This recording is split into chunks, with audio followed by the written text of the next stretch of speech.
Good evening, ladies and gentlemen, and welcome inside the latest edition of Across the Cavs, Monday, November 27th. The long Thanksgiving slog is over. Back to reality on this Monday. We got a beautiful Cavs win last night. We got Brayden Todd, who will be joining me in just a second to break down this weekend's games, looking at some individual player performances, and at what's to come. All that and more on Network 216.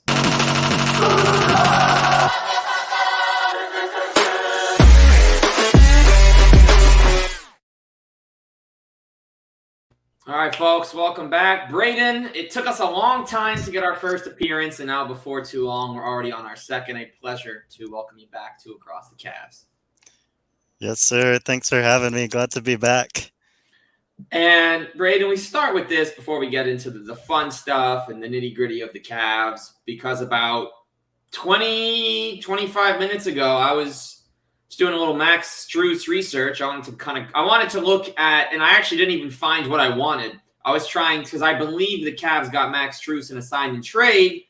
So I pulled up his profile, and now that I see it, it is indeed a sign and trade, which featured Lamar and Jetty and a 2030 pick. Okay, so I knew it was a trade.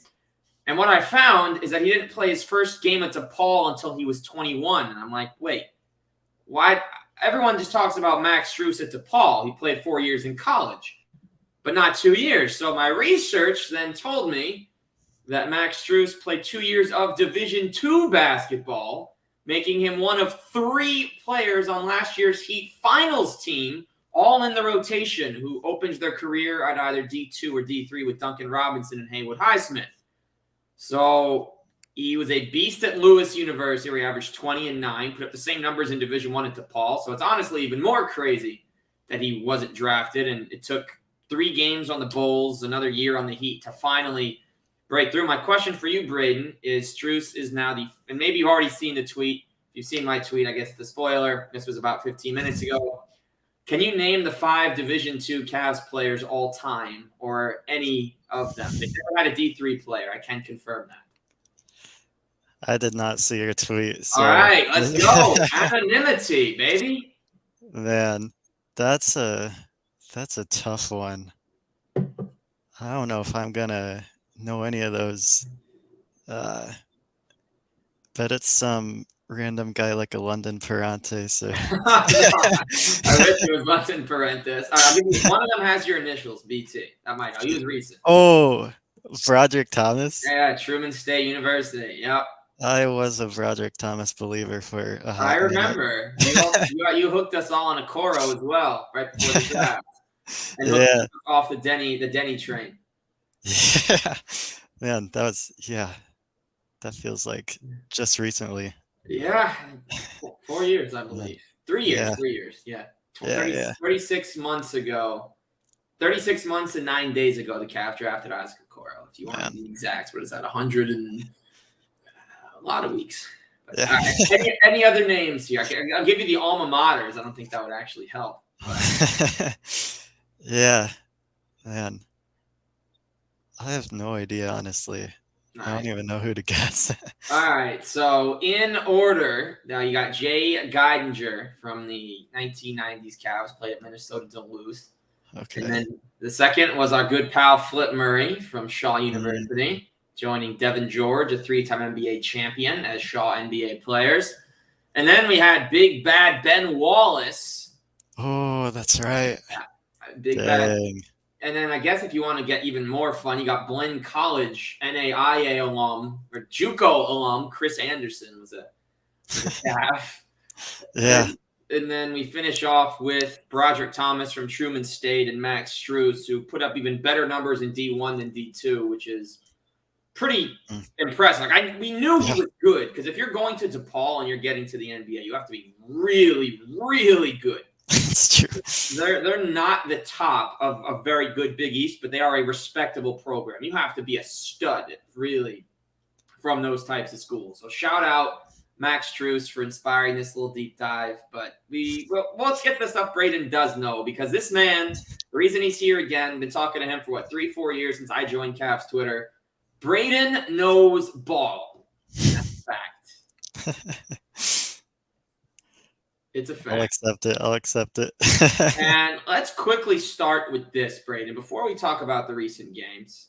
So, an apparent hot topic right now is, should the Cavs trade Donovan Mitchell?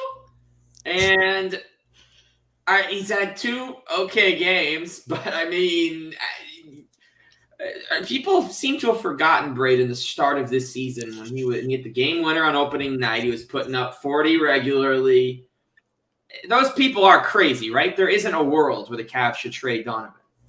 Yeah, no, I'd agree with that. I mean, with Twitter, you gotta get your reactions out whenever anything happens anyway. Um, but yeah, I mean, like last season, Donovan Mitchell was arguably all first team caliber guy. Then this season, he was playing out of his mind to start out the year. I think I think part of the struggles that Donovan's been going through recently is the Cavs trying to um, kind of sort out like their long-term backcourt between him and Darius. I think they're trying to position Darius more so as the primary ball handler over Donovan. Get Darius in there running the offense, so Donovan's more of a play finisher than a play initiator, as Darius is obviously more qualified to run the offense, get other guys involved. So I think there's some. I think the staff, kind of coaching staff, has a role in Donovan adjusting to a new style of play. I can agree with that. Darius has looked very sharp while he has been on the court for the last game and a half. His return has seen some real nice results. While he was actually playing against the Sixers, his other backcourt mate we're going to talk about a little later, Mr. C. Peasy, Craig Porter Jr. was an assist away from his first ever double-double, and that would have come in his national TV debut. We've seen some really good things from Cavs guard. So you're putting Donovan's struggles right now on. They're trying to set Darius up as the facilitator, and Donovan's just readjusting to playing off ball, which he can do pretty well. One of the best catch and shoot guys in the league last year. Yeah, sorry, you cut out for a second. Didn't quite hear the last thing you said. Yeah, so saying Donovan now playing more off ball puts him as he was one of the best catch and shoot guys in the league last year, right? So it's an off ball adjustment.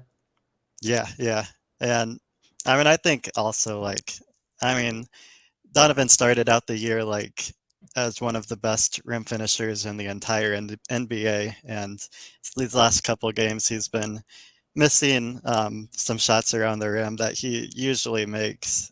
So yeah, I think just readjusting to a slightly different role and just coming back from injury, I'm not worried about Donovan's offense.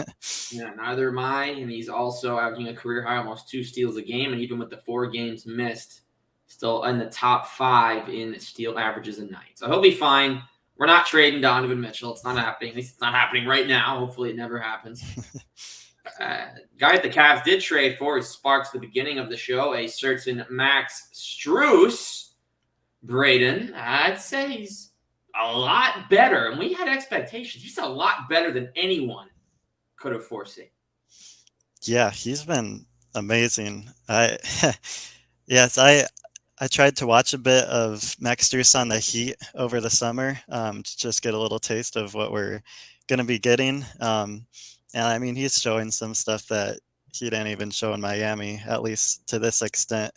So, I mean, yeah, obviously he's an insane shooter, can shoot it off like drifting any kind of way, no matter what the contest is. He's been nuts to start out the year. I've really enjoyed him defensively. I feel like he's probably been our second best perimeter defender behind Okoro to start out the year, either him or Karras. And yeah, just anytime they run a DHO, have him run a DHO or a pick and roll, it's just like an automatic advantage created there. Defense always goes over the screen and just really greases the wheels of the offense.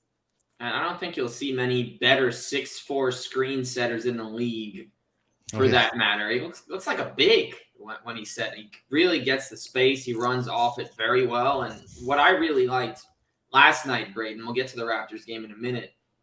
After going scoreless in the first half, he saw two openings where the Cavs forced a quick turnover. He was a step ahead.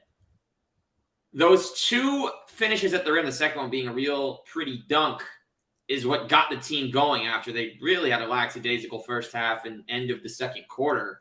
And then he wound up scoring 16 more in the frame. But I think it's his awareness of what's happening that this team has kind of missed. He's just so good when you need him to be. He didn't score in the first. He didn't score in the second. He didn't score in the fourth.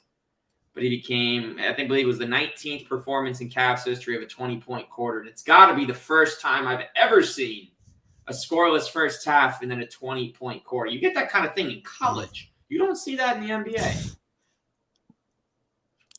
Right. Yeah. I mean, it's a skill to like know where to be, when to shoot it, when to pass, and like he has all those intangibles. Knows. Yeah, he's a really smart player, and I mean, I think you can attribute some of that to being part of the Heat system, but I mean, a lot of that's just him. I mean, gritting it out, and I mean, like you said, going from a D2 player to the NBA, like these are the kind of things that you need to have to make that happen. And now we're going to play the hypothetical game because everybody hates it, but we play it anyway. Could this team, last year's team, added with Strus as the starting three, could they have made a deeper run just with the addition of him in that first round from what we've seen through 17 games? That's interesting. I'm gonna say probably not.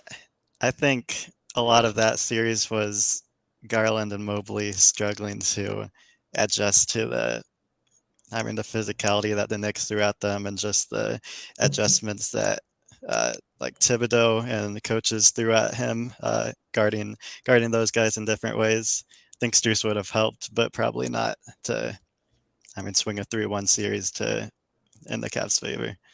All right, no, fair point. Have to ask it. The way he's been playing right now, his effectiveness, his confidence, his grittiness, adding a third, a very good rebounder to your front court. Allen's been improved. Mobley's been improved on the glass as well. Allen's always been a good enough rebounder, but seeing Strus pull down 11 last night, had to ask the question. But yesterday, the Cavs, Brayden, in comeback fashion, then holding him off at the end, knocking off the Raptors 105-102. Jared Allen closing out Gary Trent just like Kevin Love in Game 7. He was all over him. There was never a chance of that shot going in. They got themselves in position to get it done. So what stood out to you from the victory, which I felt was much needed? You did not want an 0-2 stretch on your home court over the weekend after the holiday break. Yeah, no, that was a huge victory. I'm enjoying the 3 center lineups that we're closing with. Tristan, Mobley, and Allen all out there, getting the stuff there, and also against Embiid in the Philly game. Yeah, I thought there was a lot of good stuff in that game. Obviously, Donovan struggled again in certain points, but I thought, I think it was like the last 3 possessions. The last 3 real offensive possessions the Cavs had before the Raptors started fouling. I mean, Darius orchestrated those, and we got a bucket on all 3 of those. I don't know if Donovan even touched the ball, but just having Donovan out there, pulling OG Anunoby, the Raptors' best defender, just completely out of the play, and letting Darius set stuff up. I thought that was really encouraging. Yeah, no, that was a huge win, and I'm excited that we're going to start figuring stuff out coming up. Yeah, certainly. After the next 3 games, there's a bit of we don't know who's playing who. It's going to depend on this in-season tournament. So the Hawks game tomorrow has much wider ranging expectations. We'll get to that as far as who the Cavs will play on both. I believe it is the 6th and the 8th. There will be a short break regardless. There's no games on Sunday, which is very weird, honestly. I don't remember there ever being more than 1 day in the season, All-Star break notwithstanding. Other than Thanksgiving and All-Star break, there's never any 0-game days. And as of right now, I don't think there's going to be any. December 3rd is a rest day for the tournament. It was a built-in rest day. So I'm not a big fan of that because no NBA on a Sunday. What the heck? Are we going to resort to football? I watch football, but I'm a basketball guy first, Yeah, so yeah. I'm one of those. And maybe you're in the same boat. I've always been of the. I used to be of the belief that. I don't think I froze here for a second. Apologies. I'm of the belief that Sunday afternoon on ABC was better than any NFL Sunday you'll get outside the playoffs. I loved when they used to have NBA and ABC double headers. That was my favorite Oh, yeah. television viewing. First, because the game started exactly on time, 102 tip off. I loved it. And just like I guess TNT does that in the playoffs sometimes. And then second was, and there were so many Cavs games in that time span. I remember watching LeBron so many times and all the different jerseys they would throw out. And those games just felt special. They felt different than regular season games. I don't know what it was about them. I loved it. I wish the NBA would go back to that and get rid of the Saturday night ABC. We don't need Saturday night national TV outside of NBA TV. We need it for Sundays. We need it back for the last 2 months of the season. We need it, right? We need it. I can get behind that. We need it. But can you get behind Craig Porter Jr. not playing? JB said he was going to be in the rotation consistently.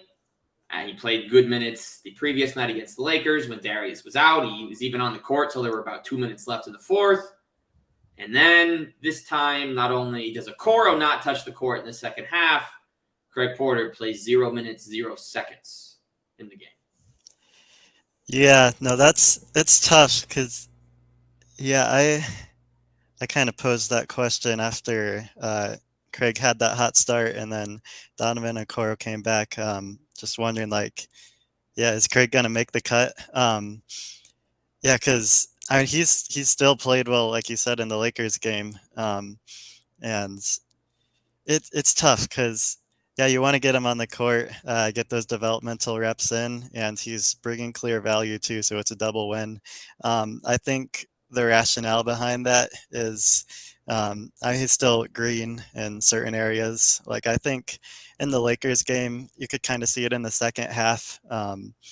They picked on him a little defensively every now and then. I mean, he's a good defender in his own right, but just the being a rookie, you're gonna make mistakes, learning new coverages and dealing with the athleticism and speed of the NBA. And then offensively, I think there were some possessions uh, down the stretch of the fourth quarter where the Cavs had like CPJ, Okoro, and Mobley or Allen on the floor.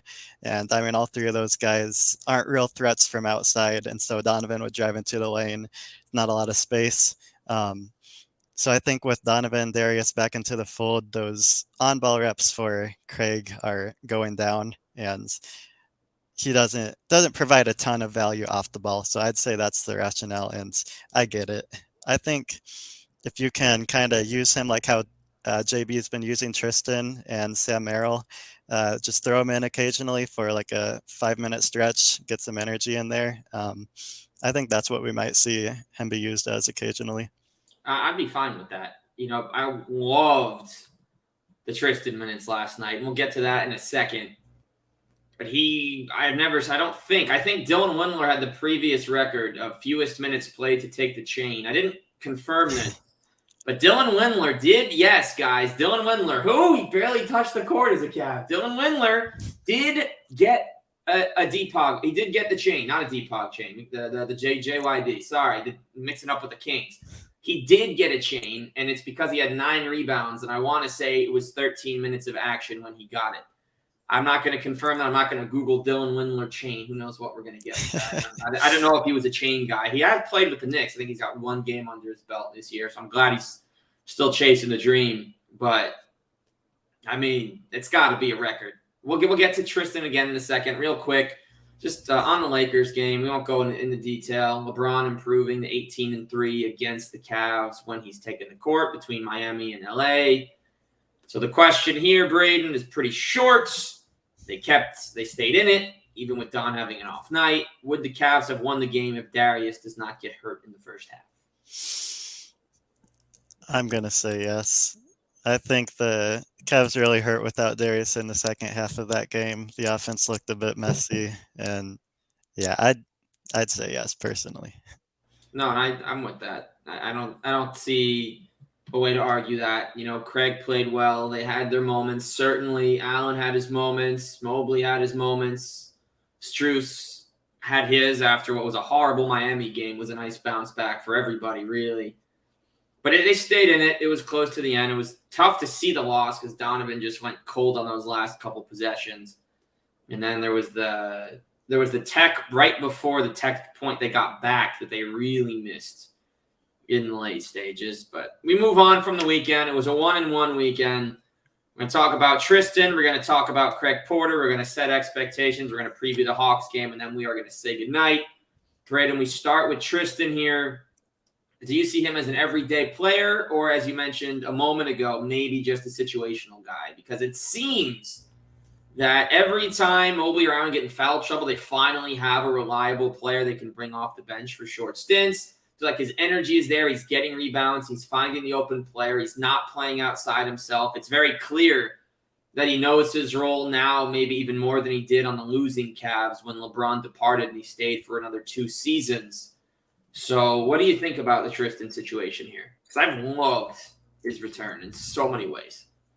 Yeah, no, I've been really happy with it. I love Tristan. He's my favorite Cav of all time.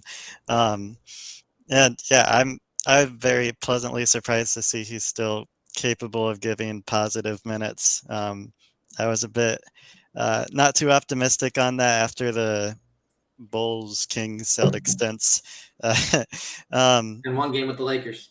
That's true. 2 games with the Pacers, too. Yeah. Then, yeah, when he went on broadcasting on ESPN, I thought that was the end of it all, but guess not. No, I think JB's been using him very well. Just, throwing him in when we're struggling to rebound, when we're struggling with the physicality down low. I think it's hard to keep him as part of the rotation, like the game-to-game rotation. I think it can get a bit clunky when you have him like sharing minutes with Mobley. So at this stage, he doesn't really give you much offensively outside of setting screens and grabbing rebounds. But I mean, you throw him in for a 5-minute stretch, and I mean, the other team's not going to have much of a game plan for Tristan. They're not going to really be prepared for the Cavs to throw him in there for a 5-minute stretch and just dominate the glass. So I like the way they've been using him. And if we take the other approach to what you said, and they do put him in the everyday rotation, at least in the first half, to kind of get a feel. It's mostly a thing you don't see on contending teams. Maybe the only exception will be the Thunder, who I think are starting to figure it out. But I still don't think they have an understanding of who their 8th, 9th, and 10th guy is. Because when the Cavs played them, I think we saw Davis Bertans starting a half, but he's only played 3 games. So I think they mix it up. So with that said, if Tristan was an everyday player, even for 5, 10, 15 minutes, can the Cavs beat the best teams in the league with him in that rotation for potential key stretches of the game? I mean, yeah, I think they're still capable of it. I mean, I think Tristan's proven that he can still play at a legit NBA player level. Like he's not some scrub out there who's just getting by. So yeah, Tristan's one of those guys who, I mean, he's like a specialist. You bring him in to do a certain thing at this stage of his career, but he's not a guy that you have to accommodate your team for. You don't gotta cater around him. He's gonna do his own, and you don't have to worry about him. Unlike somebody like Georges Niang, I mean, you bring him on, and you got to make sure he's not somebody that the team's just going to take advantage of defensively every time down the floor. So yeah, I think it's possible. That's fair. And I've enjoyed the Niang resurgence the last few games. I've enjoyed watching him actually make floaters now. He uses his big body. Finally. That's nice. He has a little game. It's a little game. He's worth the money. He's paying off right now, but he's more than just a shooter. I think I've enjoyed him. Maybe he could play him a few less minutes a game. But yeah. But his plus minus speaks for itself. He's impacting winning basketball, and that's obviously why they got him. He had the most wins in the regular season over the previous 3-4 seasons in this decade, and he's still got a winning record here right now as the Cavs sit at 9-8. And we talk about, again, I just want to go back to Craig Porter here. So we already talked about his usage. In my opinion, I do agree with you. I'd love to see him at least get a first half stretch every night, even if it's only for a few minutes, just to see where he's at, what's going on. Because I think if you can have him or Darius at point at all times, what you can do, you'll take Darius out. You take Donovan out first if you so choose, 5 or 6 minutes in, or Darius out 5 or 6 minutes in for Porter, and then you sub them out. Maybe they're still Levert's minutes, but I'd love to see him just get a little bit of run late first into the second. Maybe you pull him at the somewhere between the 9-minute mark and the first media timeout of the quarter, just to see what he gives you. If you don't like it, then don't put him in. And if you really hated the first quarter, that's it. But just to see him get in, I think would be nice. But I understand both sides, but with how he's played, if he logs enough minutes, Brayden, could you see a case of seeing CPJ at All-Star Weekend in the newly formatted first and second year's game? Yeah, I think it's definitely possible. I mean, can't remember how many people it is that make the roster for that. Yeah, I mean, now it's 14. It's 4 teams of 7 with some G Leaguers mixed in. So I don't know. I think it should be between 18 and 21, something along those lines. Maybe it's 21. Yeah. No, that sounds right. I mean, I think it's possible. I'd say Craig so far has been probably like a top 10 rookie, and there's not a ton of rookies, honestly, who are getting that much playing time this early into the season. And I mean, Craig's definitely been one of the best who has gotten minutes. So I think it's possible. Yeah, I mean, he gets an advantage. He's taking advantage of the fact that Amen Thompson's been out. Cam Whitmore hasn't seen the court, and it doesn't seem that the early part of the season indicates Ime Udoka prefers his starters to his reserves. Aaron Holiday is the only guy he seems to trust off his bench, which is certainly not something you expected with that roster. But they're winning. No complaints, I guess, about that. Some guys are getting a lot on. Grady Dick is certainly not panning out. So if I don't think he saw the court, yes, I don't know if he was hurt or not. I think they gave Otto Porter his minutes last night. But I haven't seen much from him other than he's not bad, but he hasn't done much. There's some other guys I'm not thinking of it. Brandon Miller's been solid. Scoot Henderson's been a little bit of a disappointment and now injured a little bit. Chet and Wemby are doing what they do. Certainly the best rookie of the year race since Donovan and Ben Simmons, I would say. Yeah, I'd say so. And maybe the only guy challenging them if the Pistons can go better than 3-79. Let's quickly check. Pistons and Wizards are playing, guys. They're both 2-14. The Wizards are up by 18. All right, Jordan Poole has 10 points. All right, how are the Pistons down by this much? Well, let's see. They don't know how to manage because Marvin Bagley's not in the rotation. That's why. They played James Harden. Maybe he got hurt, actually. He might have gotten hurt. That's a weird team. I mean, it's so funny that the 2018 and the 2022 number 2 overall picks are competing for backup minutes on a team with 2 wins. Yeah. It's just an unbelievable scenario that's actually real. Jaden Ivey's coming off the bench too. I think they moved him to the starting lineup a few games ago. Oh, did they? They did. He came back from injury, played well once off the bench. They moved him in. I'm sad that Joe Harris isn't going to get minutes anymore. He was playing in the beginning of the season. Yeah. Yeah. I actually wanted the Cavs to bring him in the summer. He's 2 years, $35 million. I know he's banged up, injured. You can give it a year. If it doesn't, you can shed it. But I would have loved just his value and now veteran leadership being around the Nets for so long. A team that was regularly making the playoffs. He was always in the playoffs pretty much over there. His shooting's why they didn't go to the finals, but he brings good experience. I think. Right. But nonetheless, we're not here to talk too much Joe Harris. 2 more topics. Got about a few minutes left here. So the Cavs, Brayden, sit at 9-8. Are they better or worse than you expected to this point in the season? I mean, I'd say worse, but I mean, you got injuries factored in there, and I mean, they're adjusting to entirely new, different offensive flow. I mean, Cavs were not anywhere close to chucking up this this many threes last year. And I mean, we've had a tough schedule to start out the year too, so that's something to consider. But I mean, I'm not like overly disappointed. I think we're working out some kinks and getting stuff figured out. I think wishfully, I would have liked the year to start out a bit smoother, but yeah, it is what it is. Yeah, it took until games 11 and 12 to get the first winning streak, whereas the Cavs won 8 straight to begin last season. But it's up and down. You know, you'll have your moments. Certainly a new system, as you touched upon. And with that said, Brayden, are you content with the roster makeup of this year's team, having seen it play out while everyone's been in and out of the lineup? Yeah, I mean, I think we did just about as good as we could have over the offseason. I mean, Max Strus was a home run of a signing. I think Niang fills a huge hole, what we needed. So, I mean, like looking around the league for potential trades, it's hard. The Cavs are basically completely dry of assets now.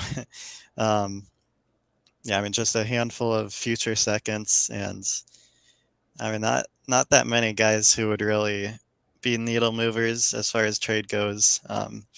So, I mean, I like it. I think I was really hoping over the offseason that PJ Washington was a possibility. Yeah, right. Um, Yeah. yeah, and but I mean, like you mentioned, I think Yang has showed a bit more than I expected he would. You know, getting downhill every now and then, throwing up those floaters. Like I think him being able to do that is really important. No, Dean Wade has been hurt. I'm still a Dean Wade believer. I like his Uh, defense a lot. I don't think he gets credit even now. I don't yeah, know what his role should be, but he should have some role on a consistent basis. I don't know what that is, but yeah. No, if it were me, I think he would round out the rotation as the ninth man. yeah. So yeah, I think I'm pretty content with where we are. I think if you are looking for an upgrade, it would be that backup 3-4 slot. To find some sort of upgrade over Wade or Niang, but I mean, I don't think they're weighing the team down significantly.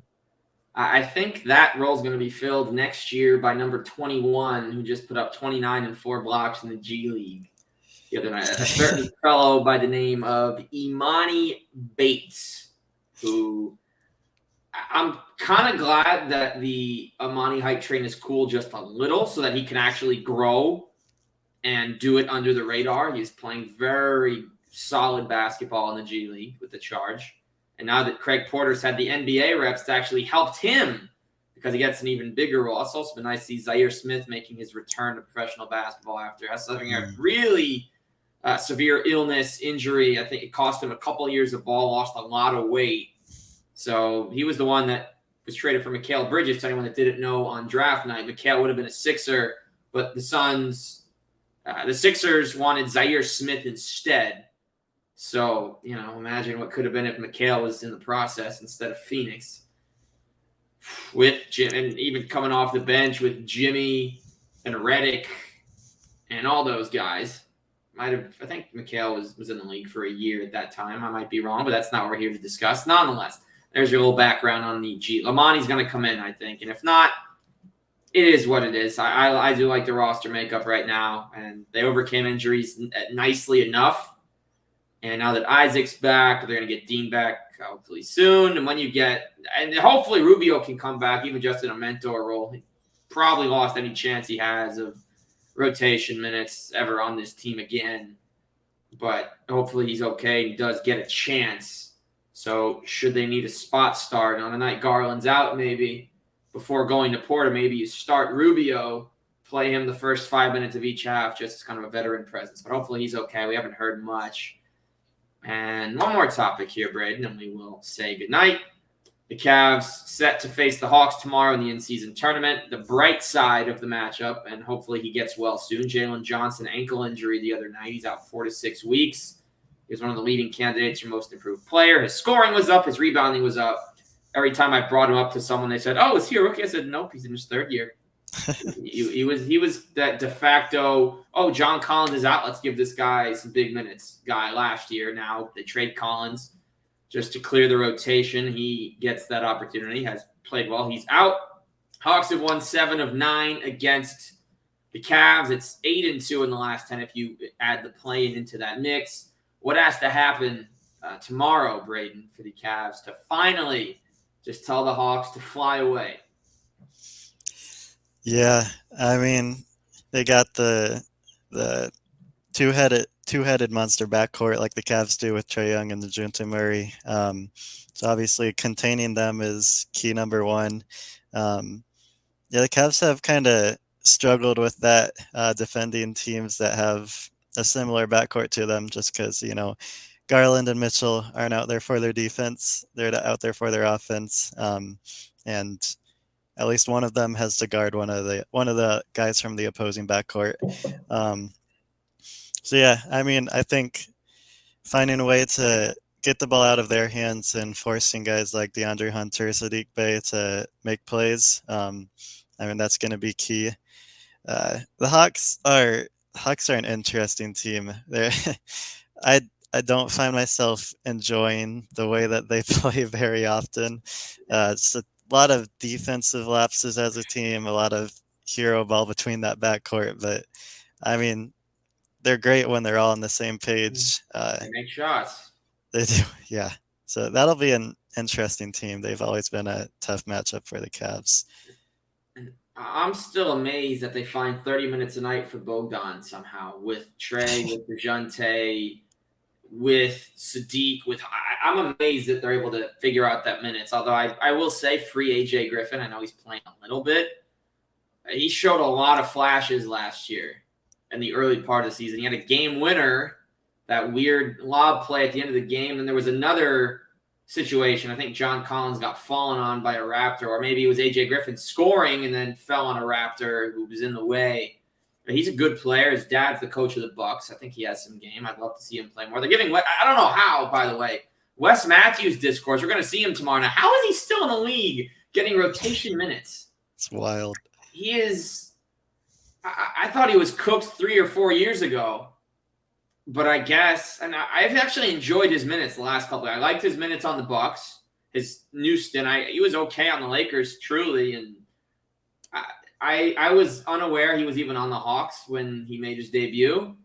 I guess he's their only. Him and Okongwu are their only defenders, along with DeJounte. I think they're their only defenders. Hunter's good. Hunter's been worse than expected, I believe, on that end. But could have had Cam Reddish. But my thoughts on this game, Brayden, not too dissimilar to yours. There's one basketball that's got to move around. I think if you can make Bey and Hunter be the ones to have to beat you, it's helpful. You're very rarely going to get, in the beauty of their backcourt versus the Cavs, you're never going to get DeJounte and Trae having the same off night, because you're usually putting most of your attention on one of them, whoever's playing better, or whoever starts hot. DeJounte coming off a bad game, Trae went off. Trae's been averaging 35 over his last 4. So other than him foul baiting, which we're going to probably complain about all day, I do think he's a very good basketball player who I do normally, when he's not playing the Cavs, like watching. Sorry to say, or maybe I'm not. But I think you can beat them. I think you just have to try not to try and shoot with them, because you're not going to be able to shoot with them in that way. You got shooters, but we don't have, if you go down the line, Trae, Bogdan, DeJounte can get hot. Bey can get red hot. I don't think you're going to see Niang hitting the same number of shots as their reserves. I think you just need to take it at them. You need to play a physical game, because their defense is weak. Their offense is tops. Their defense bottoms. So you can spread the ball. You can attack the lack of size that they start the game with, other than Capella. Everyone is 6'6" or smaller, with Johnson now out. I think you switch Trae as much as you can. I think if you do those things, you're going to get a win at home, and they will finally beat these guys who have just dominated the season series 8-2 over the last 2 years and change. Yeah, I'd agree with that. Yeah, it'll be interesting because I think there's been some teams who, I mean, they're exploiting the Cavs backcourt, forcing them to make plays defensively. For a team that's been as good defensively as the Cavs, we do have some very clear flaws in our defense, and so how we can improve upon that will be, I mean, a big thing to look for this season. It certainly will, Brayden. It certainly will. And now, as we wrap up, we say goodnight. What are your closing remarks and a reminder of where we can find you on social media?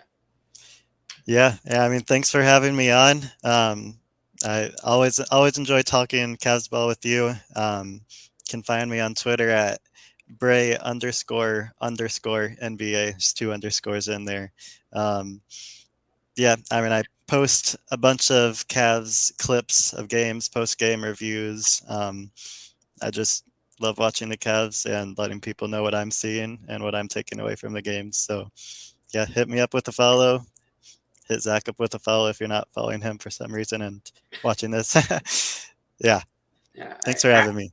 Thank you, Brayden. And you said it best. I'll close with this. Let 'em know. Heck yeah. We'll see y'all next time.